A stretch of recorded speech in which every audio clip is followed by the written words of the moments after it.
Again, 19 years of experience in commercial banking, now you're the global head of it.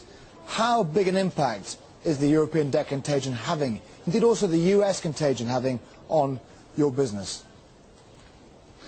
I think, well, I'd rather talk about our customers. On their businesses, I think it's accelerating a trend which we saw as far back as 2008. And this is that the businesses that are going to come through this recession in developed markets have to be those that have gone international. Now, they've got to focus on the markets that are growing at 4 or 5% plus GDP, not those that are in the developed world growing at a slow pace. Now, that for us is quite exciting because, of course, we're an international bank at HSBC and we can connect up, and, of course, we really do try and exploit those trade corridors and that opportunity. So for us, I actually think there are some good news here in terms of the increasing internationalisation of core businesses in the developed market. I had personal experience of that, John, just on Friday, because I was in Worcestershire in the heart of England talking to customers there, and all they wanted to talk about is how can they develop their business in markets that are more exciting than the UK right now. They must be quite concerned about the impact of European debt, the US debt, the global slowdown is having. So even though they're excited, surely there is a risk-averse scenario. There's always worry. There's always worry when there's volatility. And, you know, businesses like certainty. For us, I think we are a customer-led business, commercial banking. We go from start-ups to sort of large-size and mid-sized companies. And for them, it's about where they're generating their revenue from and how we can help them. And actually, some of them in the manufacturing space and the development world aren't doing too badly because, of course, the relative depreciation of the currencies has helped them export and has also encouraged them to try and go out and tap into new markets. Has it also affected at all funding costs and demand? Clearly demand has not been affected, but funding costs. Well, we are a very liquid bank, as you know, John, so for us, I mean, we try and raise the deposits straight away, but for those banks who have higher AD ratios, there may be some impact. But as to demand, then, of course, the greater degree of confidence that exists in what's happening in the markets, then demand will rise.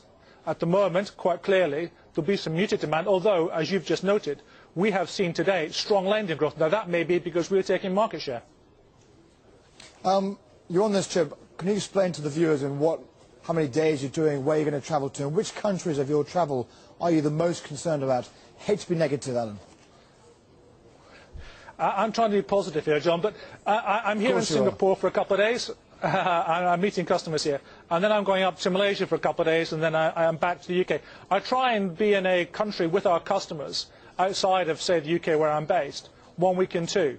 Of course, there are markets in the developed world that we are concerned about, but our business is often about connectivity, and I do stress that because it really is, that's what is important to us. And for us, the opportunities around for connectivity at the moment are there, but getting customers to recognise them and having the confidence to go and exploit them actually sometimes can be obviously quite challenging when things are as volatile and uncertain as they are right now. You've seen a strong growth in commercial banking profits, 24% in Hong Kong, 42% rest of Asia Pacific. Is Asia, Alan, really the place to be going to invest? And again, you mentioned the customers from Worcestershire looking to invest, and where do they go to? I mean, do you see the growth being sustained even though inflation is a concern, etc., and the impact of quantitative easing and the state's debt is impacting inflation here? Of course, it's a concerning time for all right now. You can see that in the volatility of the markets.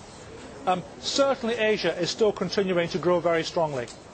And also, another factor here, John, that people are missing is that world trade continues to grow over twice that of world GDP.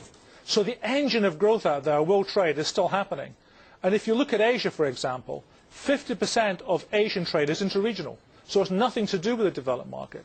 Secondly, you've also got this burgeoning, this turbocharging of trade in the South-South axis. So between Brazil and China, India and Mexico. There's an awful lot of that going on, taking up the slack that maybe is coming out of some lower demand from the developed markets.